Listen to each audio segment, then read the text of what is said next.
Hello मेरे प्यारो। तो कैसे हैं सब। तो पेश है आपके लिए 11th क्लास की बायोलॉजी के चैप्टर 2 से एक बड़ा कॉम्प्लिकेटेड सा topic which is kingdom fungi. और हाँ, शायद तुम्हें किंगडम फंजाई से डर भी लगता हो, क्योंकि भाई इसमें टर्म्स ही कुछ ऐसी हैं जैसे कि spores, ascospores, ascus, aecidium, hyphae, mycelium और भी पता नहीं क्या क्या बकवास। लेकिन इस वीडियो को पूरी देखने के बाद इस टॉपिक से तुम्हारी दोस्ती कराने की जिम्मेदारी मेरी है, ठीक है। तो चलो बिना टाइम गवाए शुरू करते हैं किंगडम फंजाई को। तो सबसे पहले सवाल आता है कि क्या है फंजाई।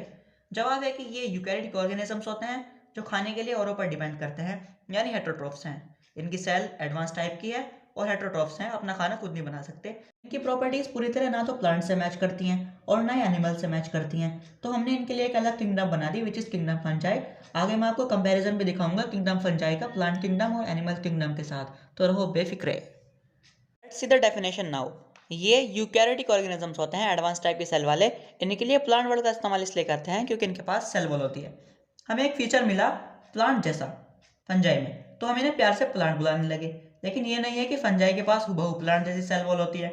फंगस की सेल वॉल काइटिन से बनी होगी और प्लांट्स की सेल वॉल सेलुलोज से मिलकर बनी होती है। इनफैक्ट एल्गी को भी हम प्लांट कहकर बुलाते हैं क्योंकि उनके पास भी प्लांट के सिमिलर सेलुलोज से बनी हुई सेल वॉल होती है। Major difference between algae and fungi is कि एल्गी ऑटोट्रॉफिक ऑर्गेनिजम्स होते हैं और फंजाई हेटरोट्रॉफिक ऑर्गेनिजम्स होते हैं।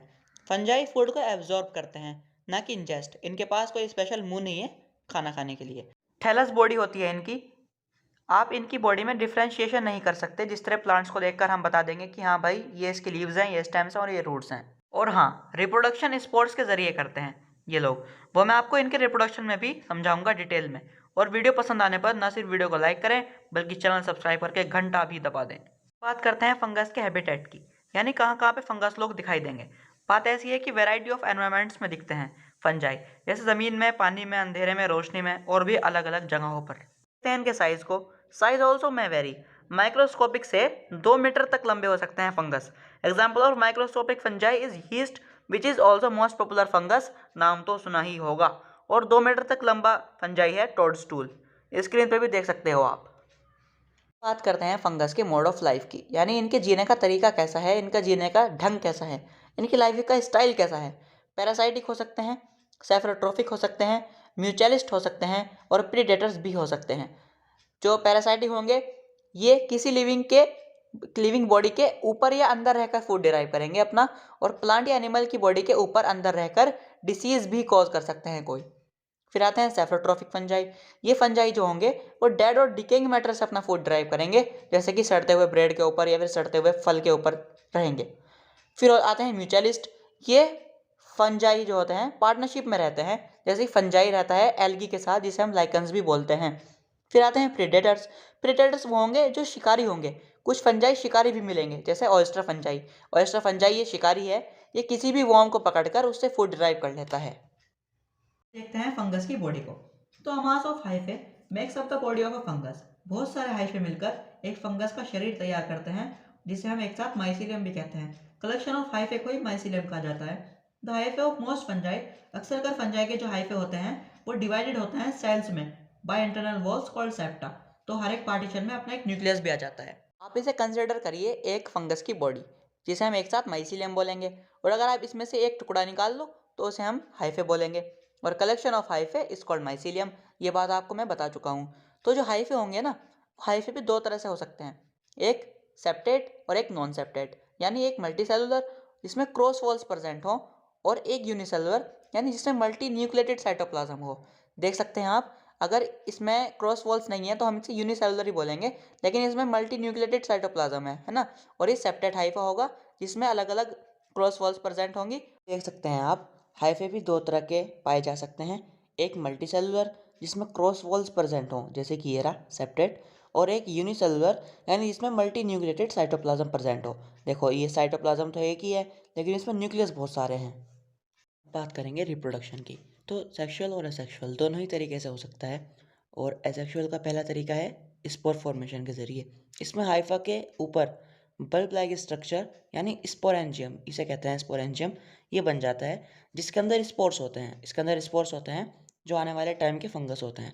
स्पोरेंजियम फट जाता है और स्पोर्स रिलीज हो जाते हैं, और फिर ये सूटेबल कंडीशंस में ग्रो करते हैं और एक नया हाइफा बना लेते हैं, एक नया फंगस बना लेते हैं ये स्पोर्स। दूसरा तरीका आता है कोनिडिया का बनना।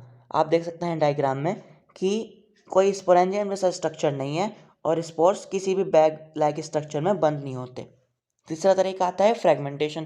फ्रेगमेंटेशन में क्या होगा हमने पहले भी पढ़ चुके हैं इसके बारे में। तो माइसीलियम से एक टुकड़ा अलग हो जाता है और आगे चलकर एक नया माइसीलियम बना लेता है। जैसा कि ये एक माइसीलियम था, इससे हमने एक टुकड़ा अलग कर लिया और ये आगे चलकर ग्रो होकर एक नया फंगस बना लेगा। बात करते हैं सेक्सुअल रिप्रोडक्शन की। तो पहले हमने जो 3 तरीके पढ़े थे वो असेक्सुअल के थे, जिसमें एक पेरेंट की इन्वॉल्वमेंट से काम चलेगा। अब इसमें हमें 2 पेरेंट चाहिए होंगे, एक को हम माइनस बोलेंगे, एक को प्लस बोलेंगे, यानी कि 2 हाइफा चाहिए होंगे। इसमें हमारे पास 2 फंजाई होंगे, एक को हम प्लस स्ट्रेन का नाम देंगे और दूसरे को माइनस स्ट्रेन का नाम देंगे। सबसे पहले ये दोनों एक हार्मोन रिलीज़ करते हैं जिसकी मदद से एक दूसरे के करीब आते हैं। ये नहीं है कि वे एक दूसरे के पास चल के आते हैं, ऐसा नहीं होता। ये एक दूसरे के करीब ग्रो करके आते हैं, फिर ये दोनों गैमेट इंजय बनाते हैं, यानी अभी दोनों गैमेट का रोल अदा करेंगे। यानी कि होता है ना फीमेल गैमेट मेल गैमेट, तो इस तरह से ये जो है बल लाइव स्ट्रक्चर बना लेंगे, हल्के हल्के ये उभर जाएंगे, फूल जाएंगे और गैमेट का रोल अदा करेंगे। फिर ये फ्यूज़ होंगे और एक स्टेज आएगी जब साइटोप्लाज्म फ्यूज़ हो जाएंगे और न्यूक्लियस नहीं होंगे। This is called plasmogamy. Mostly fungi में क्या होता है कि साइटोप्लाज्म तो फ्यूज़ हो जाते हैं लेकिन न्यूक्लियस नहीं होते, न्यूक्लियस आगे चलकर फ्यूज़ होते हैं। वो मैं आपको आगे सेक्सुअल रिप्रोडक्शन में और क्लियर समझाऊंगा।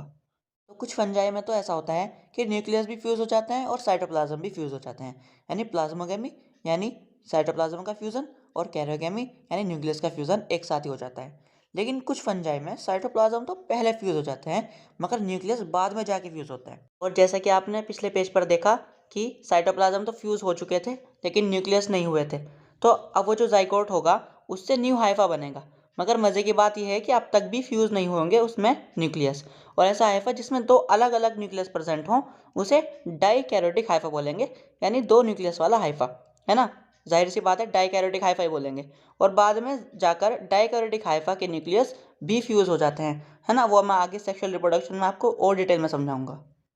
Nuclear mitosis. तो फंजाई स्पेशल है क्योंकि इसमें स्पेशल टाइप का माइटोसिस होता है। माइटोसिस कहते हैं सेल डिवीजन को, जब सेल डिवाइड करता है। लेकिन इसमें क्या होता है कि न्यूक्लियस सिर्फ डिवाइड करता है। क्या होता है कि न्यूक्लियस के अंदर स्पिंडल फाइबर्स क्रिएट होते हैं। स्पिंडल फाइबर्स मैं आपको सेल साइकिल और डिवीजन वाले चैप्टर में डिटेल में समझाऊंगा। इस चैप्टर के बाद बायोलॉजिकल क्लासिफिकेशन के बाद मैं सेल साइकिल और सेल डिवीजन ही डालूंगा, जो कुछ क्रोमोसोम्स को एक तरफ और कुछ क्रोमोसोम्स को दूसरी तरफ ले जाते हैं, है ना। तो मान लीजिए इसमें 46 क्रोमोसोम थे, वो तो मैं ह्यूमन का एग्जांपल ले रहा हूँ। इसमें मान लीजिए आप 20 क्रोमोसोम्स थे, तो 10 इसमें चले गए और 10 इसमें चले गए और बाद में, है ना, हमें 2 न्यूक्लियस मिल जाएंगे। क्या होता है कि न्यूक्लियस के डिवाइड हो जाने के बाद साइटोप्लाज्म डिवाइड नहीं होता और इस तरह के माइटोसिस को हम न्यूक्लियर माइटोसिस कहते हैं। और ऐसा माइटोसिस हमें दुनिया के किसी भी और लिविंग बीइंग में देखने को नहीं मिला आज तक।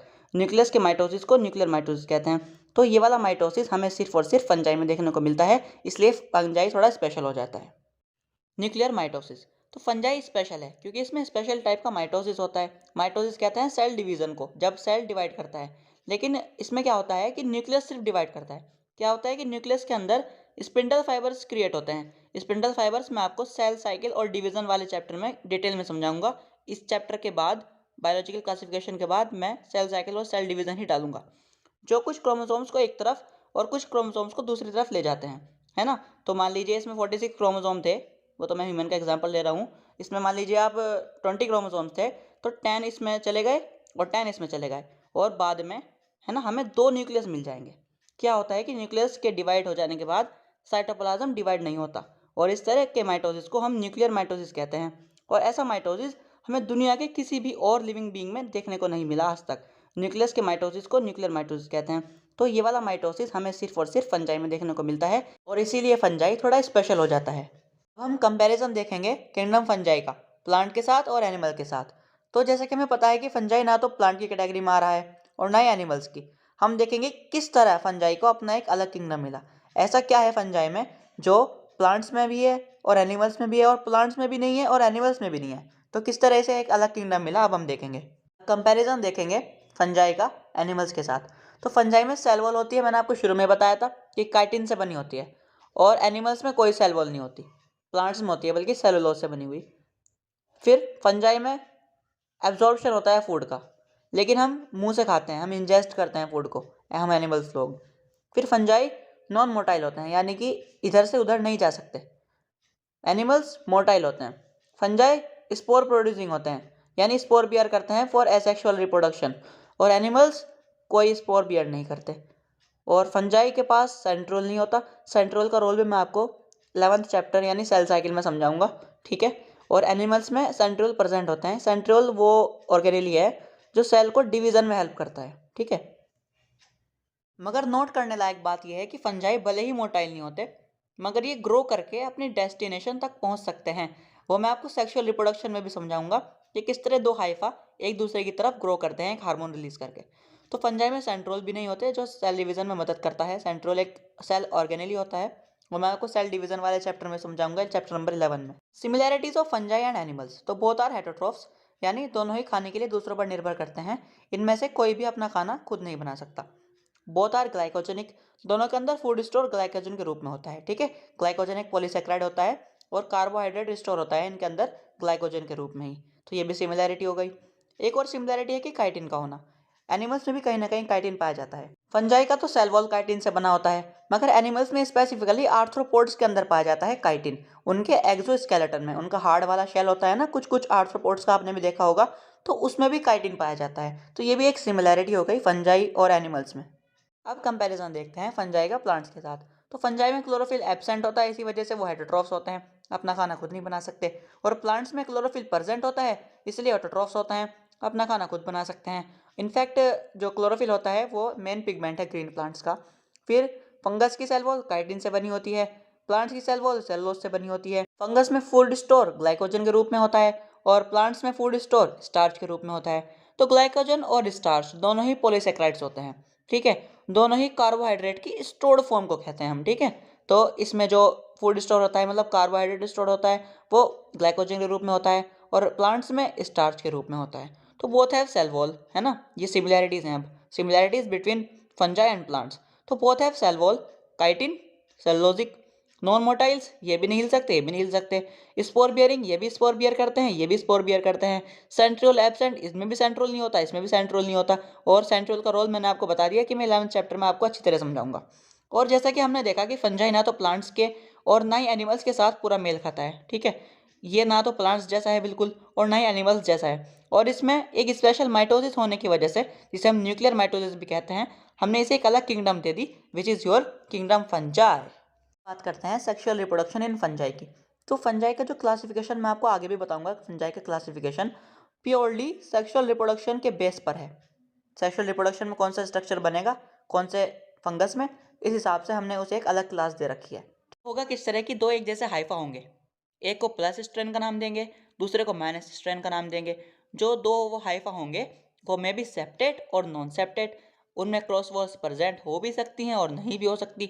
और हाइफा मैंने आपको समझा दिया था, माइसिलियम का एक टुकड़े को आप ले लो तो उसे आप हाइफा बोल दोगे, ठीक है।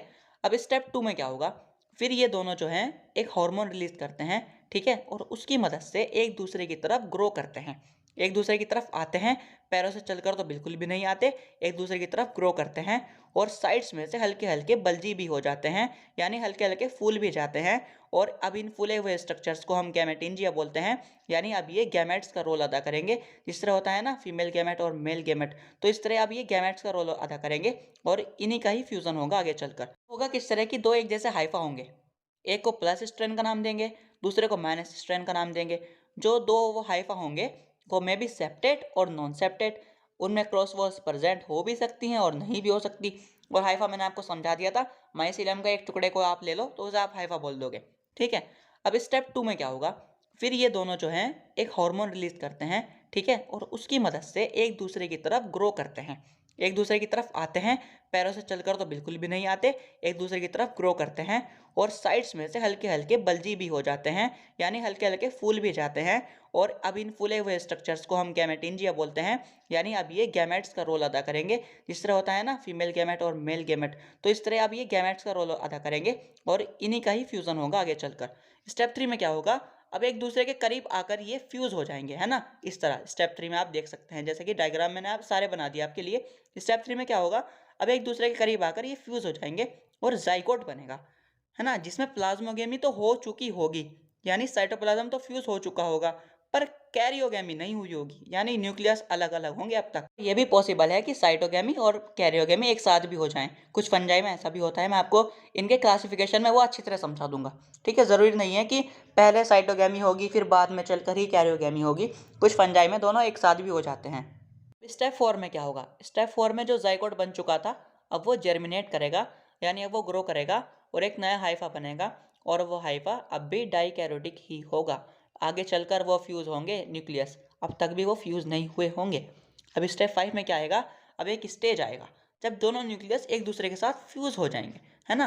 अब कभी ना कभी तो फ्यूज़ होना ही है, तो अब स्टेज आएगा वो स्टेप 5 में, जब वो एक दूसरे के साथ फ्यूज़ हो जाएंगे और एक नया स्ट्रक्चर बनना शुरू होगा जिसे हम फ्लोटिंग बॉडी भी कहते हैं। बड़ा मशहूर नाम है फ्लोटिंग बॉडी, ठीक है, अब समझना आप। और एक नया स्ट्रक्चर बनेगा जिसे हम फ्लोटिंग बॉडी कहते हैं। होगा क्या कि एक सैक लाइक स्ट्रक्चर दिखेगा जिसमें वो डाइप्लॉइड न्यूक्लियस होगा, और वो डाइप्लॉइड न्यूक्लियस अपने आप को 4 हैप्लॉइड स्पोर्स में डिवाइड कर लेगा by the help of meiosis. अब माइटोसिस और मियोसिस भी अच्छी तरह चैप्टर 11 में समझ आ पाएगा। वैसे मैं आपको नॉर्मली बता दूं कि माइटोसिस होगा कि दो एक जैसे सेल बन जाना, ठीक है, और मियोसिस में जैसे कि एक डाइप्लॉइड सेल है तो उसके 4 हैप्लॉइड सेल्स बन जाएंगे, ठीक है, और वे 4 अब स्पोर्स कहलाएंगे, ठीक है। और एस्कस उस थैले को कहते हैं ना, मैंने आपको बताया ना सैक लाइक स्ट्रक्चर, ये रहा एस्कस, देख सकते हैं आप, और इसमें 4 स्पोर्स भी मिलेंगे आपको। उस थैले के अंदर जो स्पोर्स होंगे उन्हें एस्को स्पोर्स का नाम देते हैं हम, ठीक है। तो इसके अंदर जो स्पोर्स हैं उन्हें हम एस्को स्पोर्स बोलेंगे। तो अब क्या होगा कि by the help of mitosis अपने आप को 8 बना लेंगे वो 4 स्पोर्स, और ये नहीं कि एक ही एस्कस होगा। अब इसके साथ साथ और भी तो सेक्सुअली रिप्रोड्यूस किए होंगे ना हाइफा, तो उनके भी एस्कस इसके साथ आ जाएंगे, ठीक है, और एक फ्रूटिंग बॉडी बन जाएगा, ठीक है। फ्रूटिंग बॉडी हम उसे ही कहते हैं जिसमें बहुत सारे एस्कस हों और उन बहुत सारे एस्कस में बहुत सारे स्पोर्स हों, ठीक है। और हाइफे फिर तो रिप्रोड्यूस किए होंगे इस हाइफे के साथ, उन हाइफे के एस्कस भी इसके साथ होंगे, ठीक। ये भी ज़रूरी नहीं है कि हर फंजाई में एक सैक लाइक स्ट्रक्चर ही दिखाई दे हमें, कुछ फंजाई में हमें क्लब लाइक स्ट्रक्चर्स भी दिखाई देते हैं। और इसमें अंतर क्या होता है, इसमें जो स्पोर्स होते हैं ना वो बाहर की तरफ होते हैं, और इसमें जो है सैक लाइक स्ट्रक्चर में अंदर की तरफ होते हैं। इन्हें एक्सोस्पोर्स बोलते हैं और इन्हें एंडोस्पोर्स बोलते हैं। तो होता क्या है कि अब बहुत सारे थैले लाइक स्ट्रक्चर या फिर क्लब लाइक स्ट्रक्चर को बेसिडियम बोलते हैं हम, और थैले लाइक स्ट्रक्चर को एस्कस बोलते हैं। तो अब क्या होगा कि बहुत सारे एस्कस या बेसिडियम एक साथ आएंगे और एक फ्रूटिंग बॉडी का फॉर्मेशन कर लेंगे, है ना। और एस्को कार्प कहेंगे अगर जो फ्रूटिंग बॉडी होगी उसको, अगर वो एस्कस से बनी हुई है। और जो फंजाई इस तरह रिप्रोड्यूस कर कर एस्को कार्प की फॉर्मेशन करते हैं उन्हें हम एस्कोमाइसिटीज़ या फिर एस्कोमाइटा बोलते हैं, ठीक है। मतलब अगर कोई भी फंजाई एस्कस बनाएगा और उसके बाद एस्कोकार्प की फॉर्मेशन करेगा तो वो उसका क्लासिफिकेशन होगा एस्कोमाइसिटीज़ के अंदर, ठीक है। और कुछ फंजाई में एस्कस की फॉर्मेशन ना होकर एक क्लब लाइक स्ट्रक्चर की फॉर्मेशन होती है जिसे हम बेसिडियम कहते हैं, मैंने आपको अभी बताया। और स्पोर्स यहाँ भी बनेंगे जिन्हें हम बेसिडियोस्पोर्स कहते हैं, वहाँ एस्कोस्पोर्स बोलते थे। बेसिडियोस्पोर्स एक्सोस्पोर्स होते हैं और इनका नंबर डेफिनाइट नहीं है, हमें पक्का नहीं पता कि 8 होंगे या फिर 10 होंगे या फिर 4 होंगे, है ना। जैसे पिछले वाले केस में 8 ही बन रहे थे, हमने पिछले वाले केस में आपको बता दिया था कि वहाँ 8 बनेंगे, माइटोसिस के जरिए 4 हैप्लॉइड स्पोर्स अपने आप को डिवाइड कर लेंगे।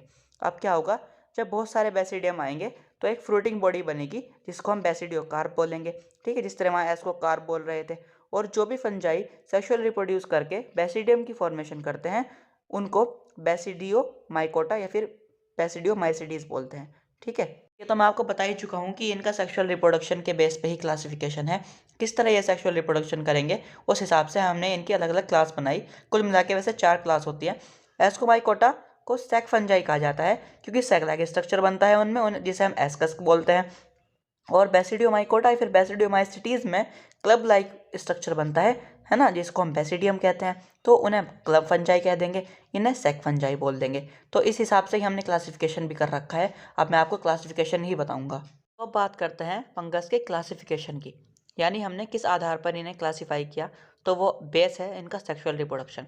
सबसे पहले सवाल आता है कि किस बेसिस पर फंजाई को क्लासीफाई किया है, और जवाब है कि सेक्सुअल रिप्रोडक्शन के दौरान बनने वाले स्ट्रक्चर्स के बेस पर हमने फंजाई का क्लासिफिकेशन किया, ठीक है।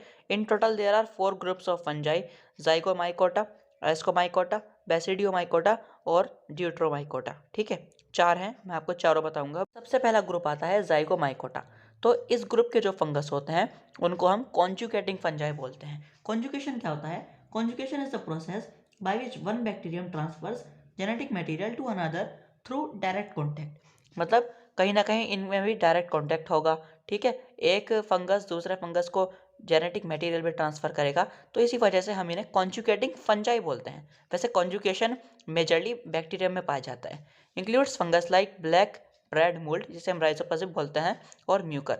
ये बेकरी प्रोडक्ट्स पर मिलते हैं अक्सर कर, फ्रूट्स वेजिटेबल्स पर अक्सर कर मिलेंगे, ठीक है। इनके हाइफे जो होंगे वो नॉन सेप्टेड, यानी उनमें सेप्टा नहीं होंगे, यानी क्रॉस वॉल्स नहीं होंगे, और एसेप्टेड, नॉन सेप्टेड और एसेप्टेड एक ही बात है। Reproduces asexually by spores, spore bear करते हैं, ठीक है, मेजरली। कोनिडिया भी कहीं कहीं पाया जाता है। स्टेप्स देखते हैं अब डिटेल में। तो स्टेप 1 में क्या होगा? 2 कंपैटिबल हाइफे होंगे, यानी जो एक दूसरे के साथ रिप्रोड्यूस कर सकें, ठीक है। फिर स्टेप 2 में क्या होगा? फिर एक हार्मोन रिलीज होगा जो दोनों हाइफे की टिप्स को एक दूसरे की तरफ ग्रो करेगा, ठीक है, और टिप्स गैमेटेंजे का रोल अदा करेंगी। स्टेप 3 में क्या होगा? फिर स्टेप 3 में फ्यूजन होगा। तो लेकिन इसमें क्या खास बात है कि प्लाज्मोगेमी और कैरियोगेमी, यानी साइटोप्लाज्म का फ्यूजन और न्यूक्लियस का फ्यूजन एक साथ ही हो जाता है। मैंने आपको कहा था ना कुछ फंजाई में, तो ये वो फंजाई हैं जिनमें कैरियोगेमी और साइटोगेमी एक साथ हो जाती है। जाइगोट डाइप्लॉइड बनेगा, हैप्लॉइड इसका हो गया, हैप्लॉइड इसका हो गया, तो डाइप्लॉइड बन जाएगा। आफ्टर सम टाइम जाइगोट की वॉल्स मोटी हो जाएंगी, ठीक है, कुछ देर बाद जो जाइगोट बना है उसकी वॉल्स मोटी हो जाएंगी, और फिर उसके बाद वो जाइगोस्पोर कहलाया जाएगा। और इसी जाइगोस्पोर के कारण इस क्लास का नाम जाइगोमाइकोटा रखा है ना। तो इसके सेक्सुअल रिप्रोडक्शन में जाइगोस्पोर बना, इस वजह से हमने इसका नाम जाइगोमाइसिटीज या फिर जाइगोमाइकोटा रखा, ठीक है। जाइगोमाइकोटा को कॉन्जुगेटिंग फंजाई भी कहा जाता है, क्योंकि कॉन्जुगेशन वो प्रोसेस है जिसके जरिए एक बैक्टीरियम दूसरे बैक्टीरियम को ट्रांसफर करता है genetic material through direct contact. और आप देख सकते हैं कि यहाँ भी ऐसा ही हुआ है, 2 हाइफे आए, है ना, एक दूसरे के साथ उनका डायरेक्ट कॉन्टैक्ट भी हुआ और जेनेटिक मटेरियल ट्रांसफ़र भी हुआ, तो इस वजह से हमने इन्हें कॉन्जुगेटिंग फंजाई बोल दिया। और जैसा कि मैंने आपको बताया कि जाइगोमाइकोटा में कॉन्जुगेशन प्रोसेस की तरह ही डायरेक्ट कॉन्टैक्ट भी होता है और जेनेटिक मटेरियल भी ट्रांसफ़र होता है। इनका सेक्सुअल रिप्रोडक्शन कॉन्जुगेशन के सिमिलर है, इसलिए इन्हें कॉन्जुगेटिंग फंजाई भी बोल देते हैं। अब इसके स्टेप 4 में क्या होगा कि जाइगोस्पोर से एक नया हाइफा निकलेगा, और मज़े की बात यह है कि उसमें जो अब न्यूक्लियस होंगे ना वो हैप्लॉइड होंगे, लेकिन जब फर्टिलाइजेशन हुआ था तो जाइगोट जो था वो डाइप्लॉइड था, लेकिन अब जो है मियोसिस के ज़रिए वो हैप्लॉइड हो चुके होंगे न्यूक्लियस, ठीक है। और ये डाइकैरियोटिक भी नहीं होगा जो नया हाइफा बनेगा। तो ये वाली क्लास एस्कोमाइसिटीज से और बेसिडियोमाइसिटीज से बहुत अलग है, क्योंकि यहाँ फ्लोटिंग बॉडी भी नहीं बनती, डाइकैरियोटिक हाइफा भी नहीं होता, ठीक है, एस्कस बेसिडियम जैसे स्ट्रक्चर्स भी नहीं बनते, ठीक है, और स्पोरेंजियम बन जाएगा इसमें डायरेक्ट, इसमें स्पोर्स पड़े होंगे, है ना। बड़ा सिंपल सा इसका रिप्रोडक्शन है, सेक्सुअल रिप्रोडक्शन, इसलिए हमने एक अलग क्लास दे दी इसे। आते हैं हमारे एस्कोमाइकोटा या फिर एस्कोमाइसिटीज़।